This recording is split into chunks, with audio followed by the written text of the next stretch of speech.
Don't forget to subscribe. And now, may we call on Secretary Delphine N. Lorenzana, Secretary of the Department of National Defense, to introduce our distinguished guest of honor and speaker. Mga kasama, ang Pangulo ng Republika ng Pilipinas, President Rodrigo Roa Duterte.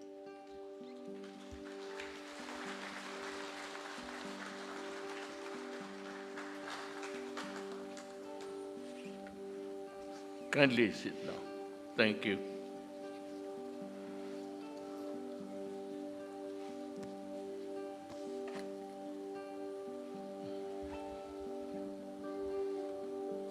National Defense Secretary Delphine Lorenzana, Senator Bongo, Sulu 2nd District Representative Munir Arbison, AFP Chief of Staff General Gerard Gapay, the Major Service Commanders, Sulu Governor Abu Sakar Tan, Abdul Sakur, Sulu Vice Governor Abu Sakar Tan II, West Wingcom Commander Lieutenant General Corleto Vinluan, the officers and personnel of the 11th Infantry Division led by its Commander Major General William Gonzales.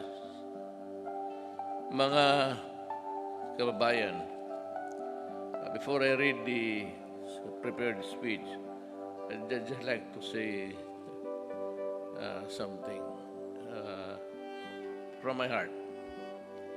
One is that I'm disappointed that I could not go to the hospital.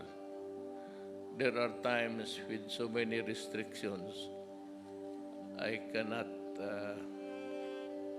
I would not have want to visit the wounded soldiers. But just the same,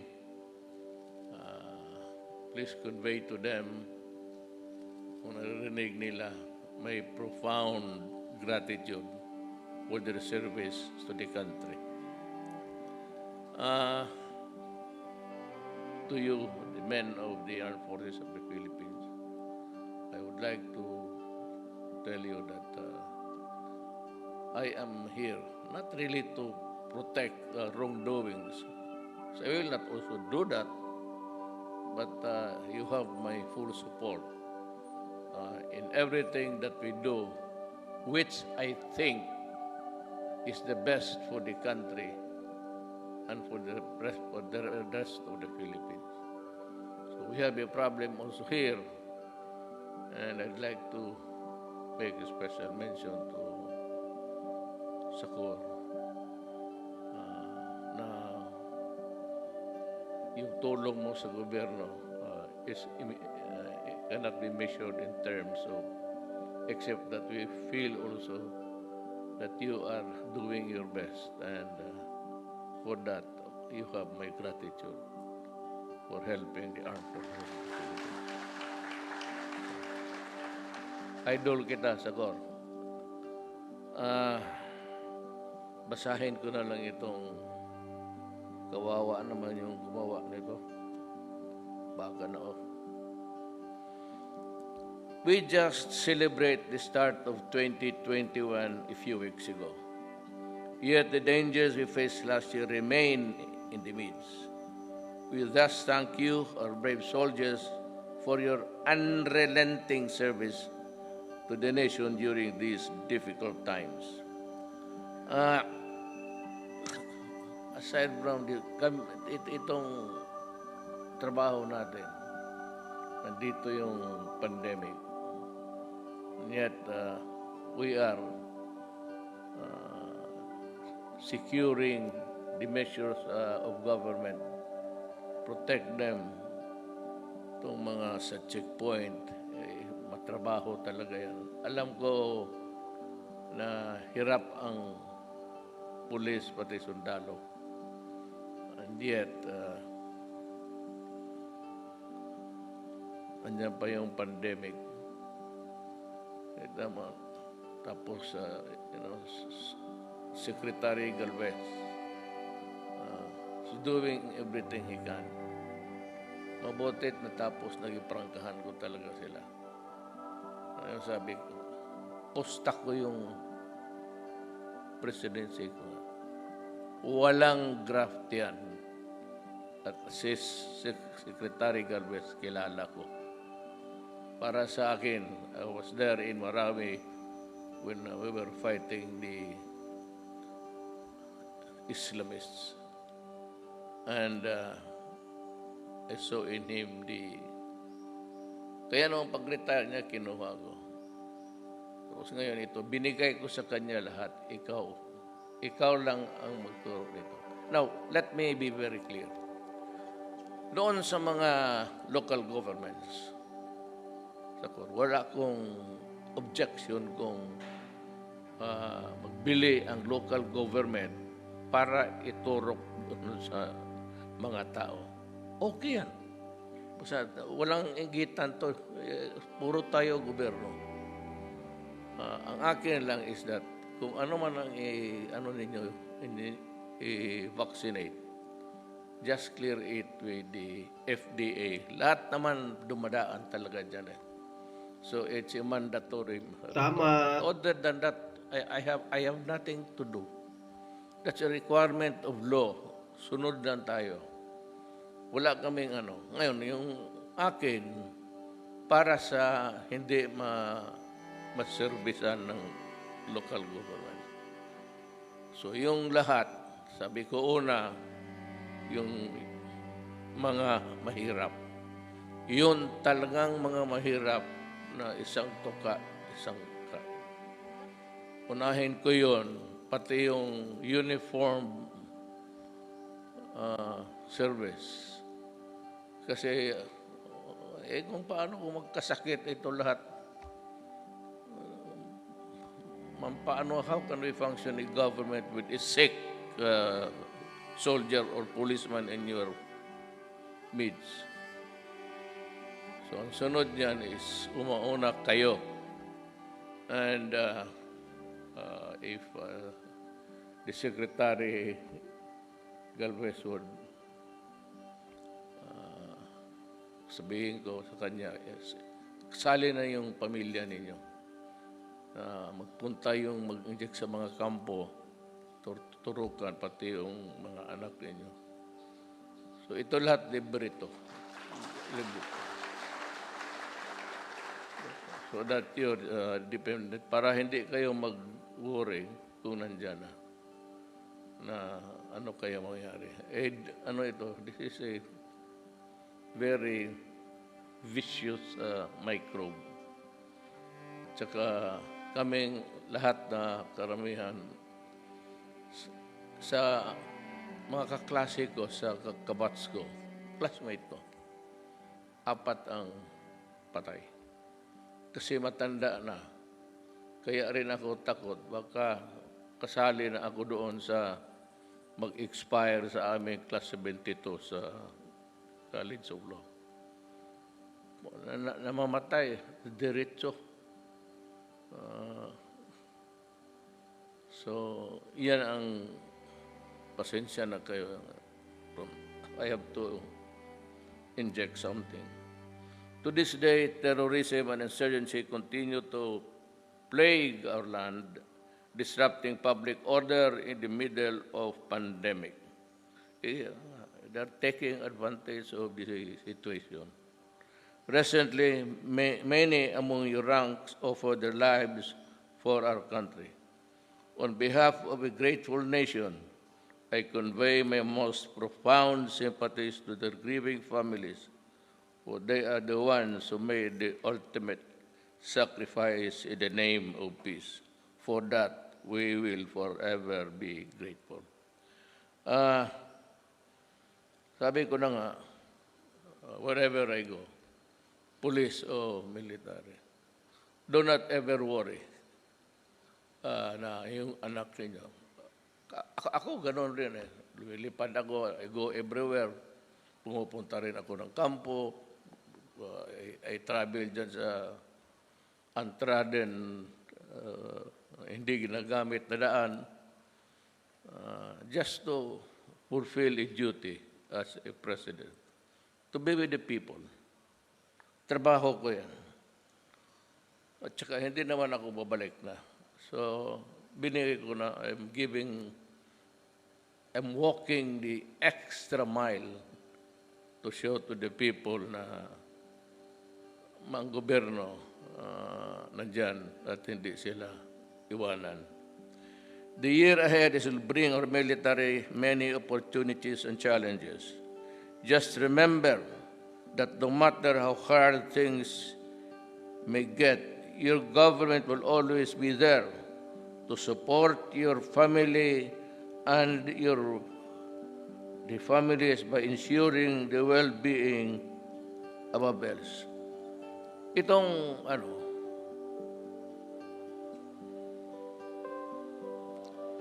bilo na pati yung veterans, may 50 million each yan. Ginawa ko yan. Noon ewan ko, PGH, nibigyan ko 100 million a month yan. Yung 50 million sa bilo na pati 50 million sa veteran. Malaking bagay na yan. Pati yung dito sa dito yung hospitals, allied hospitals. Ninyo, binibigyan ko pati yung bilo na. Hindi maisa pa, but I'm just waiting. I will buy it. Alam mo, papunta ko doon. Magsalita ako. Alam mo, sa tayo, hindi naman tayo either way, it's a pretended, nagpipretend tayo mga elected officials o galing sa puso yung bisyo mo. Punta ako doon. Paglabas ko, mga bata, nasabi, Mayor naman talaga ang tawag sa akin. Mayor. So lumapit ako. Sabi ko, sino ito? Kayo, sino? Tinanong ko yung mga matatanda. Anak ito ng mga sundalo. Diyan sa Zamboanga. Tapos yung isa, may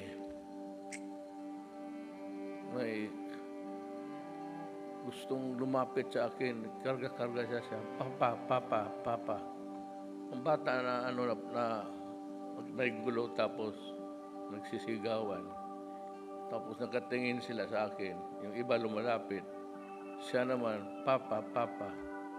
Kasi kinuha ako yung bata. Sabi ko, sige ako ang papa mo. Sabi ko, saan? Ngayon, saan ang papa mo? Sabi ko, saan ang papa nito? Sabi sa Manila, nagtitraining. Ang nanay, sabi nila nagtitraining rin.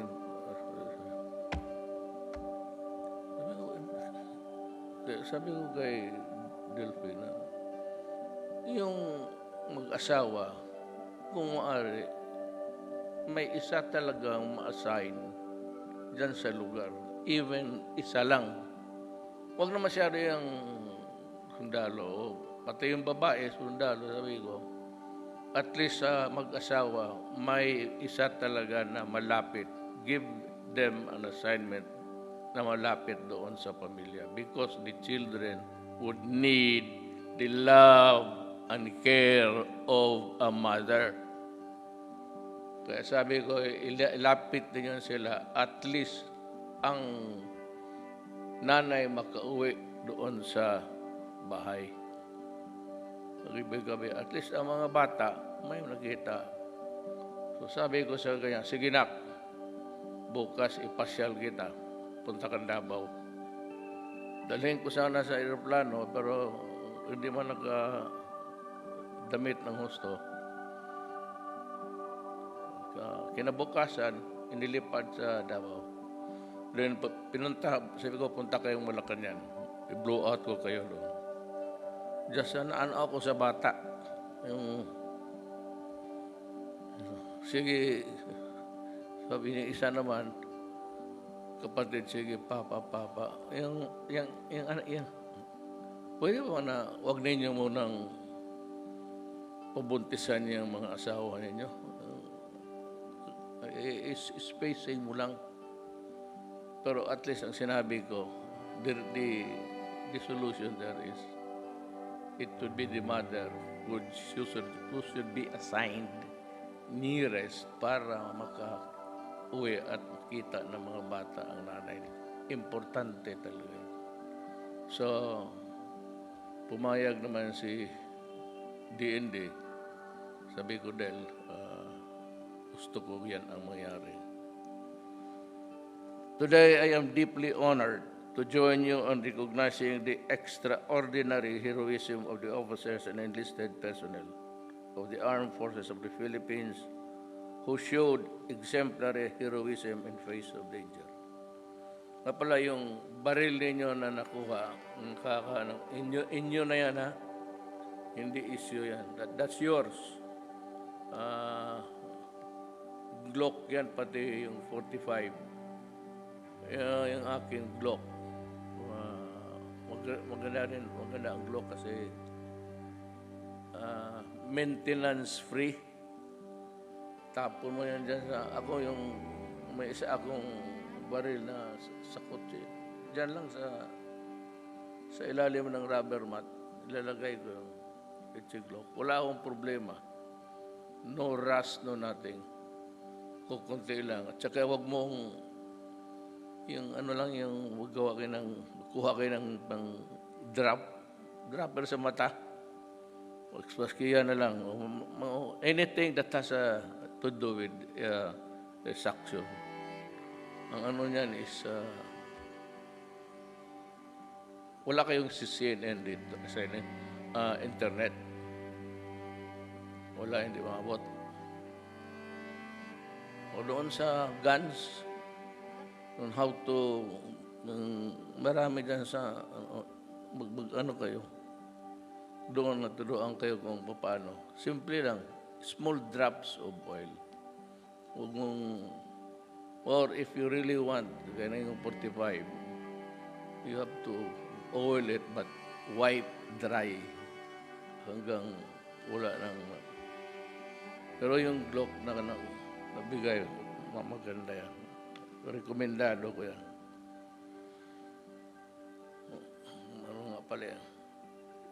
They will be conferred with the order of Lapu-Lapu with the rank of Kamagi, which I hope will further inspire the rest of our men and women in the AFP to continue serving our country no matter the cost. Hindi ako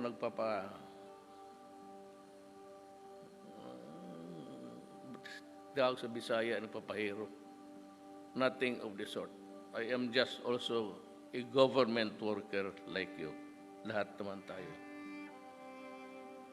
Let me take this opportunity to commend the brave men and women of the Joint Force Task Force Sulu and the 11th Infantry Division for their recent gains against the Abu Sayyaf group. Your determination has greatly reduced their strength in the past year. Same, outside of itong mga Abu Sayyaf, we have the communists, and we are giving them a bloody nose. So I hope na by pag-alis ko, at least malang na it can be reduced considerably itong kaputahan ng mga komunista. To our troops, I see this at a very opportune time since we are about to mark the second year of the bombing of the Cathedral Our Lady of Carmel on January 27. Our presence here is an assurance that we will not just honor those who have perished in this tragedy. We will also do everything in our power to prevent similar acts of cowardice and violence so that our people will never experience them again. Our presence here is an assurance that we will not just honor those who have perished in this tragedy. We will also do everything within our power to prevent similar acts of violence in this country. Our progress as a nation has been hindered by the insurgency and terrorism for several dekada. This is the reason why I have nothing but high praises and respect for all of you who are taking the risk to deter those who disrupt the peace of our country. As we march onwards this new year, I am hopeful that we will continue to eliminate these terrorist groups in Sulu for good. With your support, I remain confident that we will prevail over the challenges that confront us. Be assured that the entire Filipino people is behind you as you secure genuine and lasting change for our motherland. Ako talaga, mahal ko ang bayan ko. Ganito lang ako, mahal ko talaga ang bayan ko. Kaya kung bayan ang pag-usapan, kapakananan ng bayan, to everybody, to the communists, to the abosayab, none kung di ako pwede dyan. I will not compromise. Kaya yan si Season, noon, sabi ko, mag-uwi ka. Ngayon, I'm not in the mood of welcoming him home. So, tapos na yung tatlo lang. Ituloy na lang natin. Maraming salamat at mabuhay kayong lahat.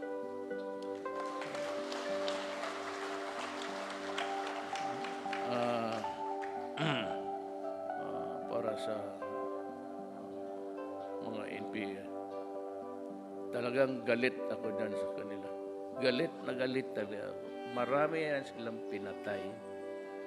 Ang half-brother ng tatay ko, kumain sila sa bahay, pagkatapos binaril pa sa bunganga yung... Kaya yan si Inday, kasi nung nagpunta kami doon sa bahay, she was about 14, 15, or 16. Basta hindi mo about 16. Nakita niya yung patay. Nakaganon, may mga pagkain. Ano, brutal masyado. Kakain ka tapos patay mo. Kaya galit talaga ako sa mga putang inang yan.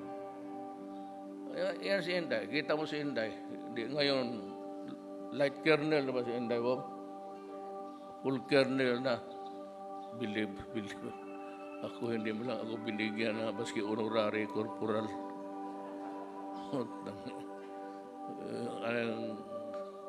Yun ang mas matindi yan. Maniwala kayo sa akin. Mas matindi yan. Butit na lang, sabi ko nga ayaw ko magtakbo yung anak ko kasi naaawa ako sa dadaanan niya. Yung atakihin, babuhin ka, ibang sektor, may mga sundalo. So, naawa ako sa kanya, sabi ko, wag. But anyway, ako, I will serve you to the very end of my term. Kung paabutin, if I reach the finish line. Pero itong, may nagpiplano akong dagdag. Mag-usap tayo dahil kasi yung sana bilhin natin sa yung bili pa ako ng ang project ako ng ilang itong sa yung marami pa ba yung Huey na yan? Naiwan. Palitan ko na sana. Wala na, maano na talaga yan. Luma na. Baski na sabihin mo, maintenance, The theory kasi, theory pilot. So I used to fly once. Ang bata ako, milipad ako. The theory is an airplane can fly forever. But, theory lang yan, with good maintenance, kung maintain mo yung makina. Pero maski yung mga piloto dito, yung every time ilang i-pressurize na yung aeroplano nagaburot yan, nag-expand yan ng kunti. Tapos ganun, every time mag-take off, pressure, tapos decompression. Isa yung minsan sumasabog. Minsan talaga yung tignan ko kung pagka makabili ako ng ilan para pangpalit dyan sa UV na yan. Kabili siguro ako ng mga 6-7, okay na yung pampalit sa yung heavy cargo. Meron kasi doon deal, hindi lang natuloy. Tatanungin ko hindi naman ako, well, anyway, that is my next project. Bibili ako ng mga helicopter para sa mga piloto. Sayang ang buhay. Saka pwede pa naman natin remedyohan sa Bisaya. Kung may remedyo dyan, if it can be remedied, we will. I am not making any hard promises. But you can rest assured, I will try my best to look for money para palitan ko yung mga luma na. Sumasakay rin ako niyan. So, noon, yung mayor ako, hindi man ako nakakasakay ng yung ginagamit ko ngayon. Ano pa yan? Vietnam vintage. But anyway, these are all things screwing my mind. Kasi yung recent crash, mamasaktan ka talaga. Kung wala kang connection sa gobyerno, okay lang.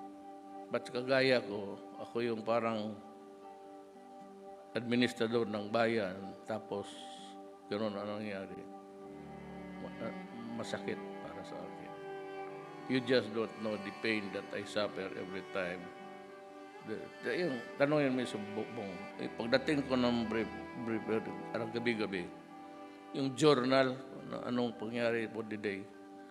Ang una kong binibigay ni Bong Pronto, tingnan ko, ilang sundalo ang namatay ngayon. Then, wala na. Sira na ang magkain ako, okay lang. Kung hindi pa ako nakakain, sira na. Wala na akong gana. Sabagay, hindi naman ako pumapayat, pero it louses up the day for me. So, rest assured, soldiers of the Republic, I really love you. And I love the way that you are serving the country. And in return, I also minamahal ko kayo at maghanap ako ng paraan sa helicopter na yan. Maraming salamat po.